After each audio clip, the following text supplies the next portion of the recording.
Thank you all for sticking with us. Thanks to those of you who are online. Pleasure to have you all back again, and welcome back our Ambassadors Roundtable. It's a tradition here at the Washington International Trade Conference, and we're so pleased to have the panel back again in person this year. Ambassador Mirpuri, I think this is your 5th time speaking at WITA, and you were a featured guest at our last in-person trade conference in 2020. We're honored to host you once again.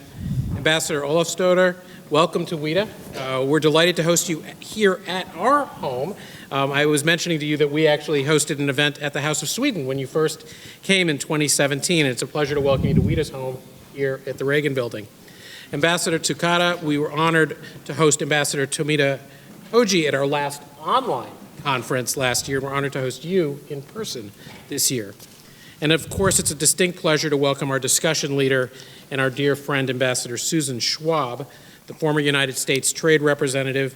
Susan also serves as the chair of the board of the National Foreign Trade Council and the faculty chair of the WITA Academy. As many of you know, the WITA Academy launched late last year with the goal of making trade education and careers in international trade accessible to communities in the United States and around the world, and to make the trade community itself more diverse, equitable, and inclusive. The Academy will be ramping up our programming in 2023, including outreach to universities across the United States and global trade education efforts. With that, I'd like to turn it over to you, Susan, for our final panel of the day. Ken, thank you very, very much. And it's always a delight to participate in a WITA program, particularly this WITA program. You put on scads of terrific programming all year long, but this is a particular favorite of mine, and this panel, the ambassadors panel, is a particular favorite. And we have a wonderful group of ambassadors with us today. I'm not going to get into gory detail about their wonderful credentials. You can read that in your program, but I am going to target my questions based on some of these credentials, because as you will find, each one of our ambassadors brings to the table a unique perspective and set of credentials that inform their perspectives on some of the questions I plan to ask. And I'm going to start my questioning, and I'm asking questions in the order in which they took up their posts here in Washington, if you are wondering why I'm doing this order. I'm going to start with Ambassador Mirpuri from Singapore, a great friend of mine and a great friend of WITA's, as Ken mentioned. And I'm going to start with the observation that the Singapore-U.S. Free Trade Agreement is one of our longer-standing free trade agreements. It was concluded or launched really in 2004. It is one of free trade agreements we have with 20 countries. And that is in contrast to Singapore's 50-plus bilateral free trade agreements. How many? More than 50. More than 50. And growing. And growing. Which is the basis on which I'm going to start my questions, because perhaps, Ambassador Mirpuri, you could start with some observations about the bilateral Singapore-U.S. trade relations, and then the perception of U.S. and U.S. trade policy from Singapore, maybe in the light of the fact that we're kind of stuck at 20 free trade agreements, and Singapore is just keeping going. You walk the walk, not just talk the talk. So, Ambassador Mirpuri. Thank you. Thank you, Susan, and thank you to WITA and Ken for inviting me back. I get the first question because I've been here very long. I haven't been here as long as the FTA has been in existence, but long enough to have seen the ebbs and flows of U.S. trade policy. And that has really been the challenge. You ask about the Singapore-U.S. trade relationship. Singapore started doing FTAs in the late 1990s because the WTO framework had stalled for a while. Still remains stalled, and I hope we get into a conversation on WTO because the multilateral global trade agenda still remains very important for small countries. It still remains important while bigger countries speak of economic security. We're still very focused on that. But we started doing bilateral free trade agreements, and the US was obviously the big prize, given the strong economy over here, the investment opportunities over here, the trade connectivity. It was a complicated FTA to sign despite the asymmetry in the economies. A large global economic superpower, a small country on the other side of the world trying to sign an agreement. But in many ways, it helped lead the way for the US to get a little bit more involved in some of those 20 plus FTAs. It was the first FTA the US did with a nation country. And from Singapore's point of view, yes, we had a lot of benefit from that FTA. We raised our standards of intellectual property protection. We got into the issues around making sure rule of law worked. We have now become the hub for US investments in the region. There are over $300 billion worth of US investments in the region, not just for Singapore, but because it's become that ability for US companies to use Singapore to reach out to Asia. And that's been very critical for US companies as they look around and say, where can we do more? Singapore is a very significant investor in the United States, creating jobs in the US as well. But really this bilateral FTA that we had was more than just back. If we look back in the early 2000s as we did that, the plan was to get the US a little bit more, into the network of trade arrangements across the Pacific. The TPP emerged out of the US-Singapore FTA. Singapore started doing something called the P4 with Brunei and Chile and New Zealand, and the US then got into the TPP. The intention was never to stop at a bilateral arrangement, but really to build up a big network of arrangements, and that's been the key for us. Today, as we look at the world 20 years later, geopolitics has changed, geoeconomics have changed. We still think there's an opportunity for the US to do more with countries like Singapore to lead the way on some of the new areas that we are talking about, what the Undersecretary spoke about, the digital trade, the sustainability economy. I think that if we look at these different size economies, Singapore and the US, but really front runners in many of these areas, getting that leadership role, that's been the critical part of how we see our engagement with the US. Thank you. That is very, very helpful. And just building on that, how would you say Singapore and perhaps others in the region perceive U.S. trade policy today? Well, the Undersecretary said there is not very much of a trade policy, if you read between what she said. It's economic security. We now have something called the Indo-Pacific Economic Framework, which is not a free trade agreement. There are good reasons for what the US is doing in terms of focusing on investments at home. Every country focuses on investments at home. Every country focuses on economic security. I think the challenge from the region working with the US on the Indo-Pacific Economic Framework, IPEF, is the lack of market access. And when you don't have market access, there's no real trade policy. What are we speaking about if we do not have market access? I mean, we were frank with the administration and we're open with them that there has to be some conversation around market access in order to make IPEF or any other arrangement more attractive to the countries of the region. We see all the other elements of it. But Washington, again, there's a certain amount of schizophrenia around trade because Senator Crapo spoke about trade very positively. I go to Capitol Hill and people are speaking to me about trade. Now, is this because a way of sort of making a difference with the administration? The US has always been the economic leader in the region. And I think the countries of the region want to see the US continue to play that role. In playing that role, we want to see more trade arrangements, more market access, not things that are unfair to each other, but ones that really build a world in which we can connect through many of these new areas. So if you coming back to the main point of the question, the countries of the region are somewhat disappointed that we're not getting the kind of trade agenda that we would have liked from the US. And I want to come back to your question about the WTO and to Senator Crapo's comments this morning, because I think he did open the door to a more proactive, potentially far more proactive U.S. trade policy and support for the Congress.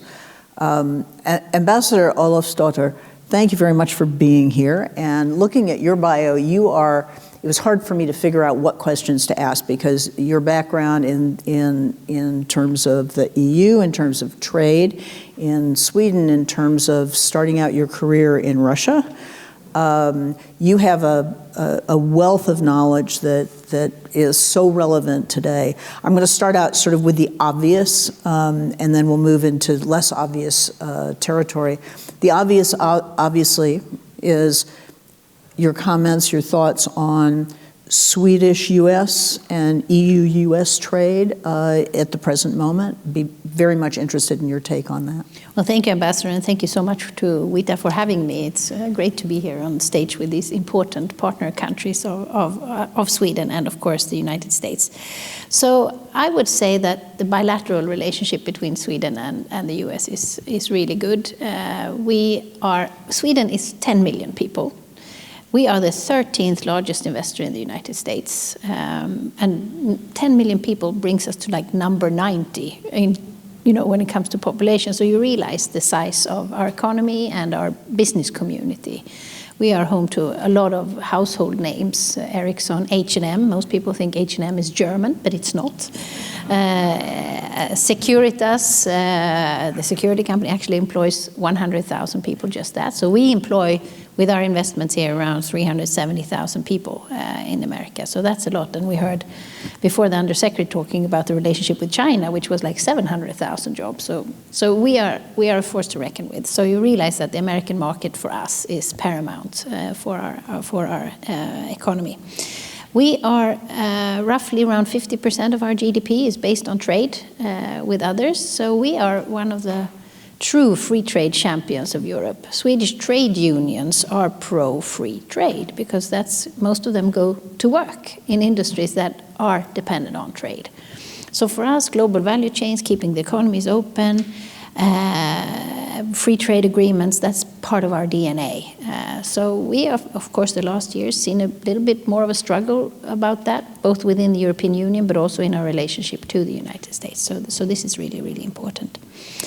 And also, not just with trade. And I think what has shifted during my time here, I've been here 6 years, is I think that we see trade now as, in a way, part of our security fabric as well. Because we see the relationship between the United States and China. We see the relationship also with China and Europe and US. I mean, this all goes together because our three big economies are so tied together. So we often get the challenge or the questions like, will we decouple trade with China? Of course we will not, just like the Undersecretary said. But you also have to realize if you are a big multinational company investing in the United States, you become part of the US security fabric when it comes then to dual use investments in China and other parts of the world. So that's really important to keep in mind, I think, in this whole trade relationship. Just then briefly on Sweden holds the presidency of the European Union right now. It is an extremely challenging time. We all know that there's a really ugly war going on in Europe with Russia having attacked a sovereign democratic state in Europe. This, of course, puts everything what we do in that kind of limelight and framework.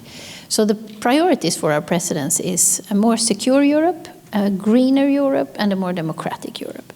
So security and greener in this way almost goes hand in hand, because when it comes to security, it's of course doing everything we possibly can to help the Ukrainians in this war. It's about already thinking about rebuilding and all that. But also when it comes to greener, is how do we wean ourselves off an energy dependence from Russia, for instance. And we also heard the Undersecretary talking earlier about the huge exports of energy from the United States to Europe, which is extremely important in these times. But it also gives us a chance to transform our economies, to come up with, speed up the green revolution, so to speak, that had already started. So you can connect security and trade and investment and technology development in this sense. But I think also that the situation we are in globally really, puts geosecurity and geoeconomy together, and we must find resilient, good supply chains. We always talk about supply chains, but I think this will just grow more and more important. And we see the United States policies with kind of regional areas of supply chains, etc. So I really think that if we are serious about, our democracies, our way of life that we have in the United States and Europe, we must work even closer together. We are doing that, but I think we can cooperate more. And of course, I can talk hours about the IRA, which is both good and bad. But we really must get to a very good place where we have, as open trade as we possibly can across the Atlantic. Because if we set the rules of future of technology or trade, that will just strengthen us. So it's important. So you put a whole lot of really interesting issues on the table. Let me follow up on one or connect a couple of points that you made. I think we would all agree that at this point in time, on the national security side, we're seeing more transatlantic cooperation than we've seen in obviously many, many years. In my experience on the trade side, one of the challenges that we have has been that the EU gets together in Brussels and everybody beats each other's brains out coming up with a mandate or a policy. And by the time that policy is developed, there's really no room to negotiate anything with anybody else. And the perception from the outside, including from the US, is often those policies are quite protectionist. What could we, and this is in contrast to what we're seeing now on the national security side. And I think your point about how increasingly the national security side and the trade side and economic and national security are intertwined irrevocably, this is not just a near-term thing, brings to mind the question, what could we be doing to improve the bilateral relationship going forward on the economic side so that we don't see that kind of inward-looking economic policy development, and we don't find ourselves sort of on our back feet when we finally sit down? Well, that's a really good question, and what you're saying is, of course, correct. That the negotiations we have in Europe are very tough, and very many views. Some countries in Europe are more protectionist and have that kind of streak. Others are not, and we are one of the ones who do not have that kind of agenda. So it's an uphill battle for us sometimes as well within the European Union. But just like in Washington, you have to get to an agreement. And I hope we can have agreements that are more flexible when we go out to our partners. We are just about to close now a few other new trade agreements, so we are able to negotiate as well, even though it takes time. But I really think that when we look at cross-Atlantic trade and affairs, this sounds very superficial in a way, but we are each other's most important partners. We are the biggest markets in the world. And if we are serious about cooperating, for instance, on standards of future technology, that will be the world standards. And then other bigger players will have to follow because we are the markets. So I think that we cannot afford to have a relationship. For instance, there's worry in my country with the IRA, for instance, with fantastic subsidies here. And it's fantastic that the United States is really taking on climate technology and change and all that. And I hear from Swedish companies that, yes, we will pull our investments from Europe, put them in the US because the subsidies are great. What I worry about is that we will see a race to the bottom on subsidies now, which will not benefit any one of us. But then again, how do we do this? As Ambassador here said, we all want investments in our countries. That's correct. But I think here we have to be very careful so we don't shoot ourselves in the foot when we look at the more global and geopolitical picture of what we want to achieve. Because we are really each other's best friends. And it sounds superficial, but it is true as well. Thank you. And I will note for the record, I'm a moderator here. So, Ambassador Tsukada, again, you bring a wealth of background, particularly in terms of your engagement in multilateral and plurilateral fora, G7, G20, TPP, climate, and so on. So I'm going to steer my questioning for you about Japan's role and engagement. And my relationship in terms of Japan, US-Japan trade negotiations goes back further than I'm going to admit to anyone in this room. But suffice it to say, Japan's approach to trade policy and international economic policy, I would argue, has changed very dramatically in the last decade. Japan used to be quiet, maybe hostilely quiet, but quiet. And we have seen in the last 10 years or so, Japan really step forward and assert a leadership role, really take a leadership role, not just on behalf of obvious Japanese economic interests, but also sort of broader regional interests and broader national security and geopolitical interests. And Japan's approach used to be predictable. It's less predictable now, and it's really been fascinating for those of us who've been engaged with Asia for many, many years to watch. So in that context, I'd be interested in your view of Japan-US relations and how you would like to see that relationship evolve. And then obviously I'm going to start moving us toward your perception of Japan's view of the US role in Asia on an economic basis as Ambassador Mirpuri started to take us. Thank you, Ambassador Schwab, for that very, very well thought out question. Well, I wasn't sure when you said Japan, you thought Japan was quiet. That was a good thing or a bad thing? I started out negotiating. We were more quiet and malleable, citrus. maybe? I started out negotiating beef, citrus, and telecom market access in Japan a very long time ago. So it's a different world. Indeed.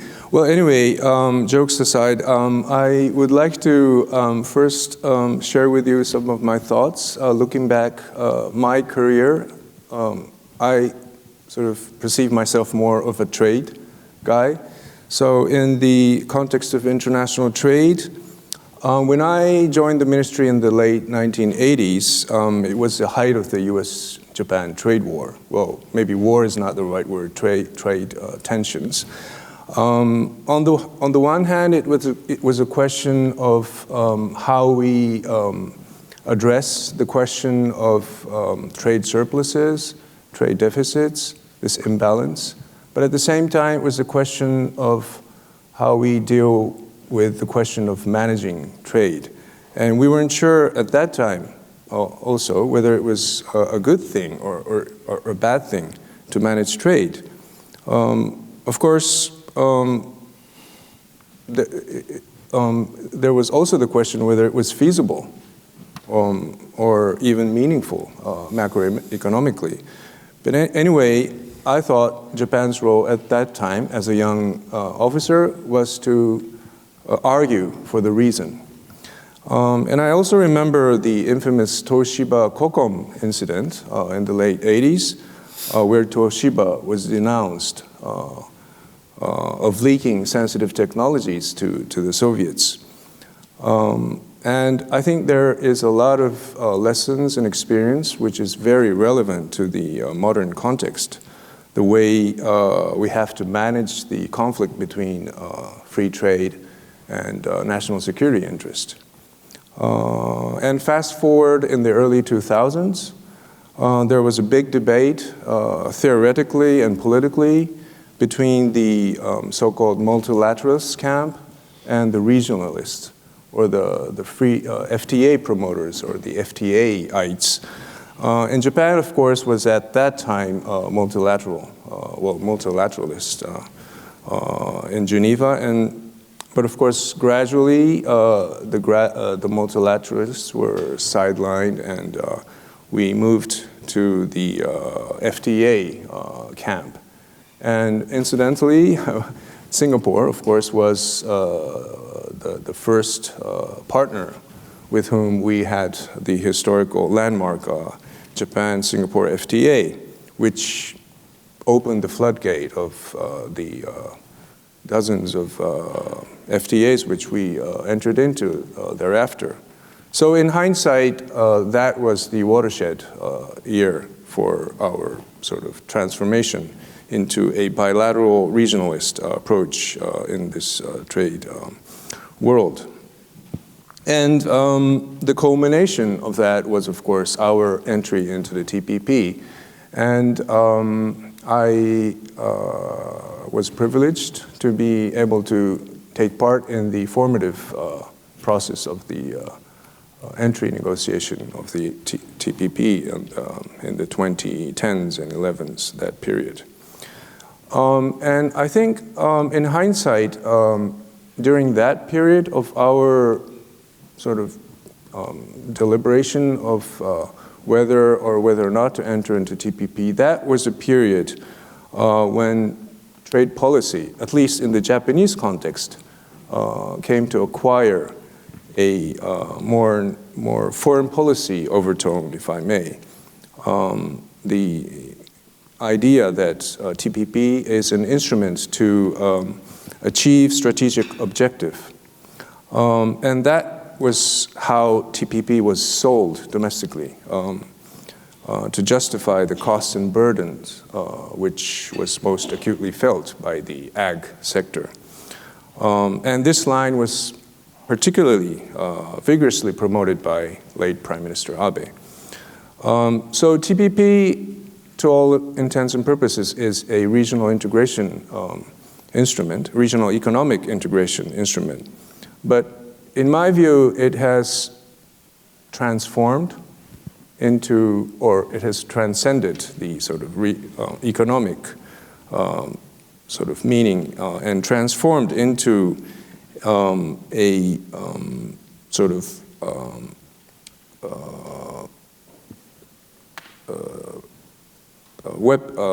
a method or a structure, something bigger, a cornerstone, if I may, foundation of the free and open Indo-Pacific vision.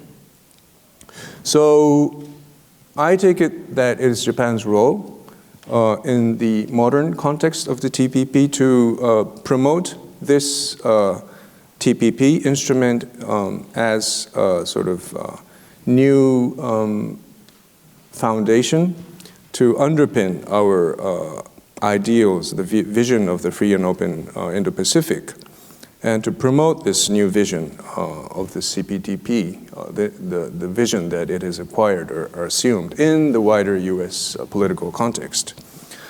And of course, the latest U.S.-Japan economic relationship is characterized more by the what I would call strategic themes, such as the supply chain resilience, how to strengthen supply chain resilience, how to defend the critical emerging technology, and how to fight back the weaponization of trade, i.e. economic coercion. So these are the sort of transformation of the trade policy in the context of that sort of bilateral development of bilateral relationship that I see for what it's worth through my experience serving in this world. And I think if I were to be asked what is the role of Japan now, I think is to argue for a strong leadership of the United States, to present a strong trade policy, at least to the Indo-Pacific world. Boy, Tsukada-san, that was terrific. So the academic trade policy wonk in me is all excited about your answers here, and I'm going to go off script here, and I'm going to pull from each of your comments and outline sort of a worldview that you all have laid out, and that is dramatic changes and transformations that we're all dealing with, whether it is evolution from the multilateral to bilateral and regional focus, from subsidies, from sort of focus on free trade to subsidies and managed trade, to the juxtaposition of international economic policy and geopolitics and foreign policy, national security, including trade controls, export controls, and your point about companies investing, foreign, non-US companies investing here becoming part of US geopolitical trade decisions. Obviously, there are other trends we could talk about, but let's take those. And you all live here, and you're reporting back to your capitals about what's going on here, and clearly foremost on the minds of most Americans, most American politicians, is US-China relations. And there are WTO implications, and there are regional trade implications, and there are bilateral trade and economic implications vis-a-vis China. So all of those come up. I would be interested in each of your thoughts on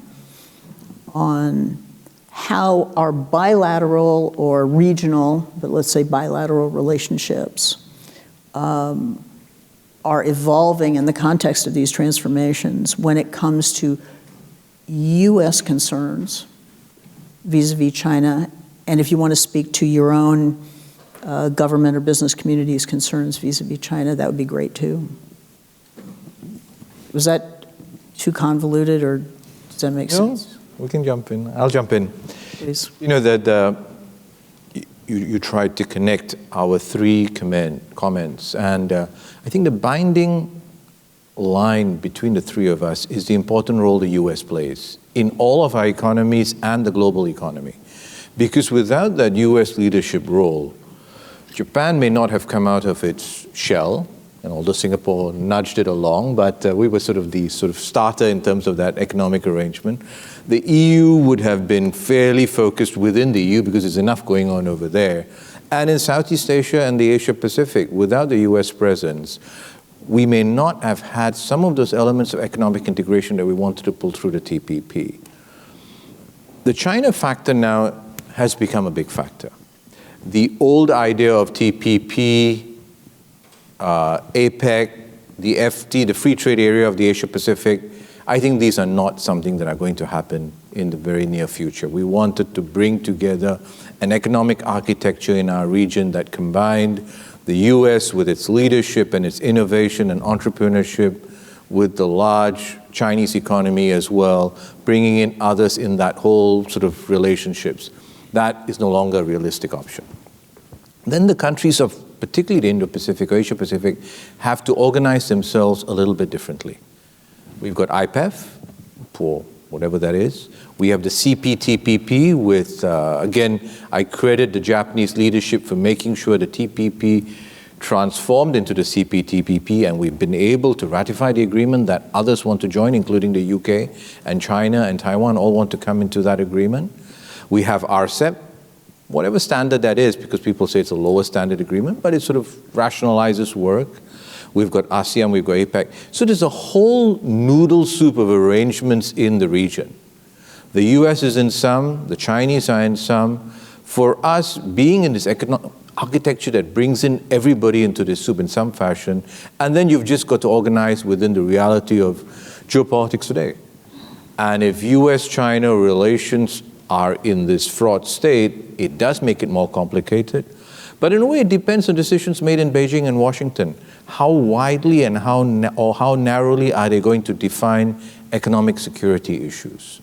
The export controls that each side puts on each other, how wide are they going to be? How narrow are they going to be? And they can be fairly narrow if you look at what National Security Advisor Sullivan said, you know. High fences, small yard. We've got to see how that really works out. Then the rest of us will organize ourselves around that sort of world. Because none of us are going to step away from doing trade and business with the US, and none of us are going to step away from doing trade and business with China. Because there's a big economy there, there's a big economy here, that, and particularly in the Asia Pacific, where the lines, the supply chains we'll go through each one. Whether they also include Singapore or Vietnam or Indonesia and the Philippines, they will go through these countries of the region. So we're not going to decouple.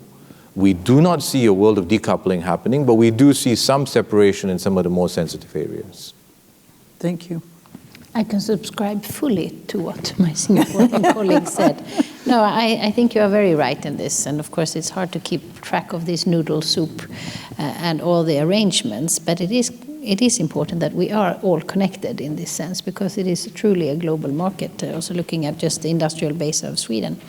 I think one question that we get a lot from our American friends is, how do we, Europe or other technology-savvy countries, compete on the global market for technology, for instance, where we realize now that we have our financing mechanisms aren't really there.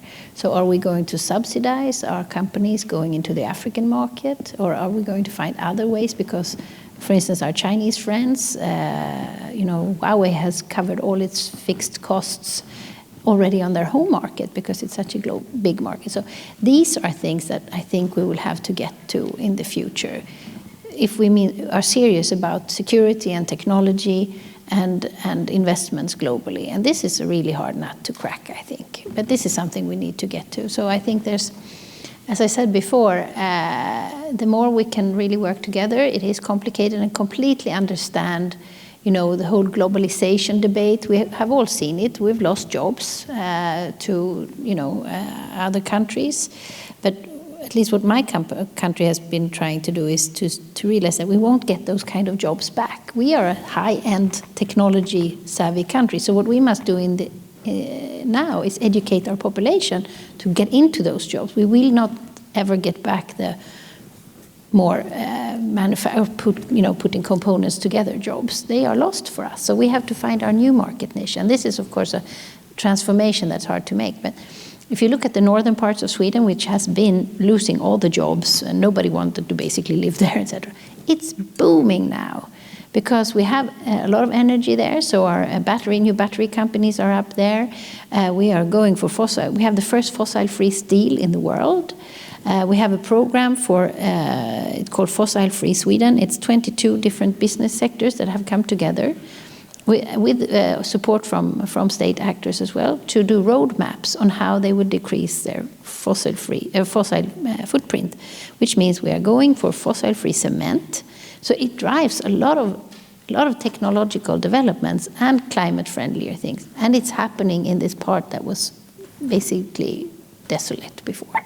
So it is possible to transform, but it takes time. Well, and I would note that I've had the privilege of being involved from time to time in Swedish government and business interaction, and it's a really very impressive, very adult kind of interaction. I would ask a follow-up, because I think your comment about, we haven't talked much about the WTO, and I know if we have time, we should do that. Your comment about third country markets and subsidies and the impact is very well taken, because there's a huge gap in terms of global rules of the road when it comes to third country markets and dumping in third country markets and subsidization into third country markets. And we have not figured out how to come to grips with that. And I think that's a point that's very, very well taken. Just a small comment that I wanted to add, which is the question of the discourse in this town, especially about trade. And I beg to differ slightly from Ambassador Mirpuri's observation that this is a non-starter, this is not a political reality. Because if you look back history, from the repeal of corn laws and the Luddite destruction in the Victorian period, trade has always been the underdog. It was always at the mercy of politicization.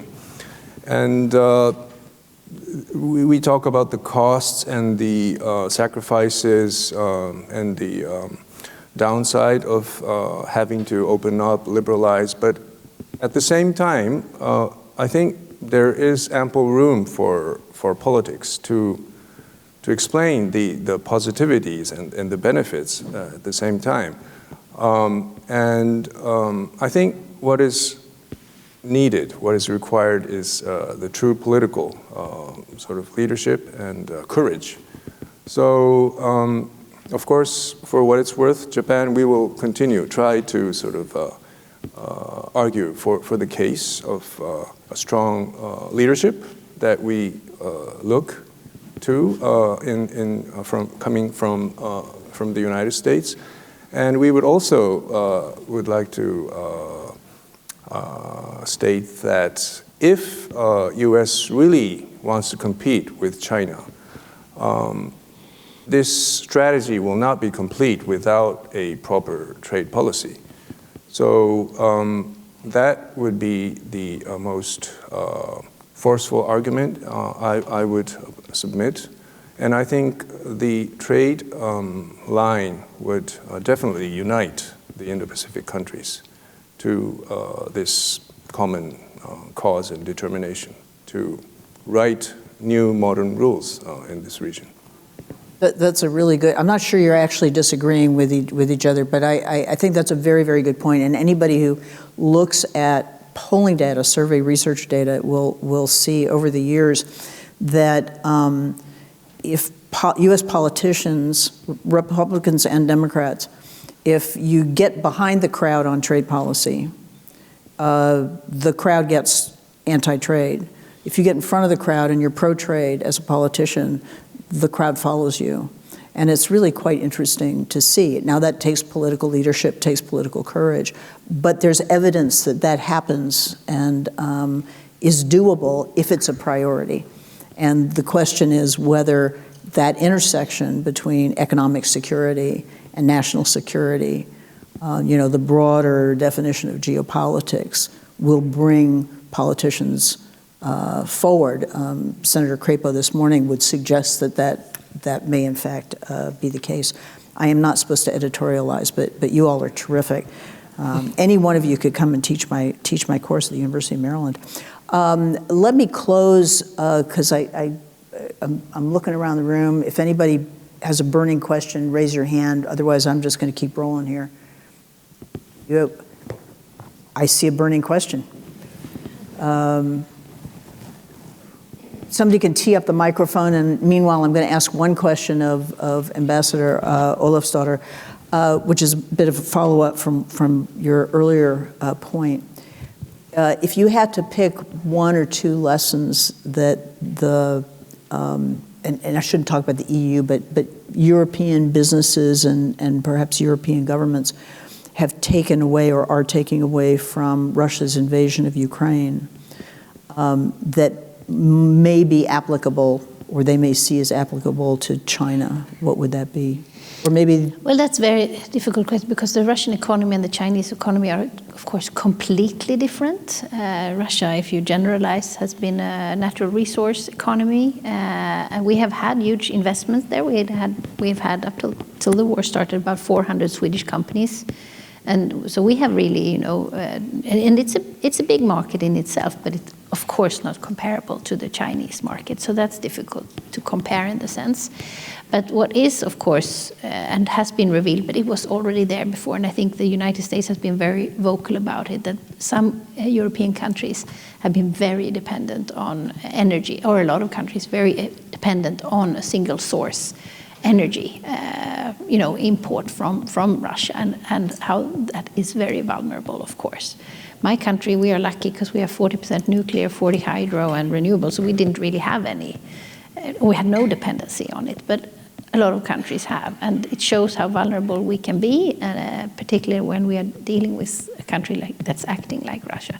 So I think this is lesson learned, and as I said, it is also a chance to make a transformation faster. And I think it's very important or interesting to see the whole nuclear power plant debate in Europe right now. In my country as well, we are expanding because also a lot of our new industries demand a lot of energy, which we didn't really have before. I mean, more traditional industries didn't need that amount of energy. So it's, in that sense, also a changing world, where all this comes together.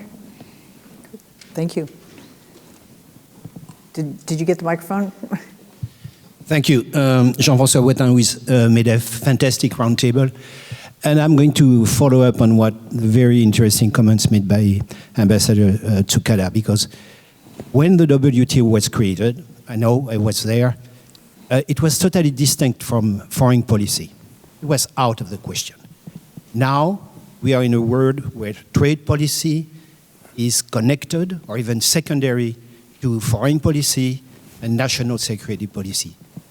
Doesn't that mean that the WTO should now rest in peace? Wow. Jean-François, that was a burning question in more ways than one. So let's finish up with a conversation about the WTO. The multilateral or plurilateral platform and your thoughts about prospects for the WTO going forward. Can I just briefly comment Please. on that? Well, when I said trade policy is increasingly taking on sort of foreign policy overtone, my intention was not so much that it's become a foreign policy tool, trade policy, I mean, but what I meant was that there is more sort of foreign policy factors which need to be taken into consideration when forming trade policy. So I think there is still a valid sort of argument to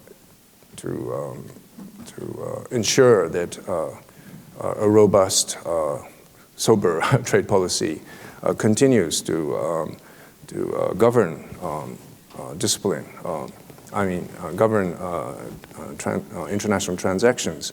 But one aspect which I really am worried about in the current WTO or the past few decades in WTO is the, it's nothing confidential, the sort of politicization, if you like, the usual bifurcated north-south division and sort of how should I say, the subjugation of the sort of dispassionate trade discussion to those political discussions. So that doesn't mean that trade policy is dead or WTO has lost its meaning. It's the question of how we can minimize those political noise, if you like, to its minimum level so that we can engage in dispassionate, sort of serious trade talks and encourage this momentum to create this sort of idea of a new wave, a new round of liberalization. Very, very, very well said. Thank you. Thank you very much. Madam Ambassador. Well, I guess all these international organizations that have been around for decades, they are as dead as we want them to be, I guess. For smaller countries like mine, the international rule-based world order is paramount for our security and for a level playing field, etc., because that's what we have. Otherwise, it will be the bigger players who dictate out of their own necessities. And I know this sounds very, again, kind of easy. It's easy to say it, and I know it's very hard to do reforms in the WTO, etc. And it has become more politicized. But that's why, for the reasons of predictability, stability, and the smaller countries also chance to have a kind of safe space, if I can call it that. These are very important organizations, and that's why we, a country like mine, have been driving so hard for the reforms of, for instance, WTO, so that it becomes a more modern, functioning organization. I don't know if that case is lost or not, but we are really hoping it's not, because we need that. It's important. No, I'm with you on that. Thank you. And Ambassador Mirpuri, you raised the WTO in your opening comments. Yeah. Why don't we close with your thoughts on the WTO? Even smaller country than Sweden, multilateralism and global trade policy is so important. You have to juggle everything. You juggle bilateral arrangements, and for big countries like the US, bilateral arrangements is where you can twist arms. And that's why big countries like bilateral arrangements. For smaller countries that are the subject of this arm twisting, we like some of the predictability of international rules and norms. And the WTO gives us some of these international rules and norms. Would we have designed it that way as we look back 20 years? Maybe we would have made certain changes along, we should have changed it along the way. Foreign policy is in every multilateral organization. Whether you look at the Security Council, now stalled because of the Russian veto on many issues, foreign policy is there. But Singapore or Sweden or Japan is not going to give up on the WTO. In fact, Singapore and Japan and Australia are working on the Joint Statement Initiative on e-commerce. Singapore's just ratified, the second country ratified the fisheries agreement in WTO. We put a lot of effort into that. We're not going to give up on that, even as we look at other regional and bilateral arrangements. I think we've got to find a way in which we can do all of these things. Some will work, some get stalled temporarily because fashion changes, foreign policy issues intervene, but we can't afford to give up on them. We haven't spoken about, besides WTO, is climate change. Where is that organization if we don't get some of these arrangements into even the WTO?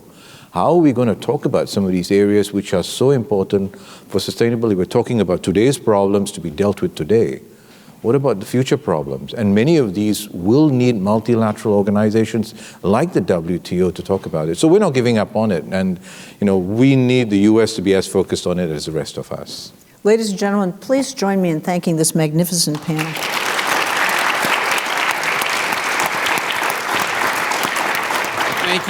Thank you very much.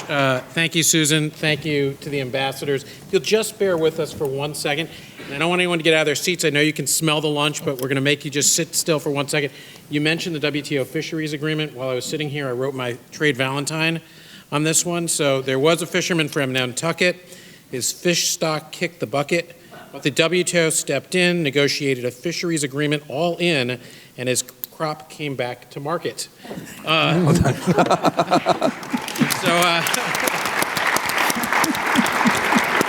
So I hope you're all doing your hashtag Trade Valentines and posting those online. We'll post them for you if you haven't already. Want to do some thanks real quick, if you'll just bear with me for a second. Thanks to our sponsors, Amazon, the National Pork Producers Council, Trade Data Monitor, UPS, Business Roundtable, General Motors, American Apparel and Footwear Association, E&Y, S&P Global Market Intelligence, and the National Retail Federation. All their logos are over there. Thanks as well to the WITA interns and team, Maya, Aaron, Megan, Shannon, Allie, the AAFA volunteers, Ryan, Allison, and Sophia, and of course to Diego Añez, our partner here. Thanks as well to Trade Center Management Associates and the International Trade Center at the Ronald Reagan Building, who support all our in-person activities here at the Reagan Building. So with that, we're going to end our online broadcast. Thanks to those of you who've been watching on Zoom for the past 2 days. Thanks to those of you who joined us on Zoom yesterday. We do have lunch for those of you here in the Reagan Building. You can smell it out in the atrium outside, so please go get your lunch, bring it back in, enjoy some trade networking and some trade Valentines. Thank you all for joining us this year.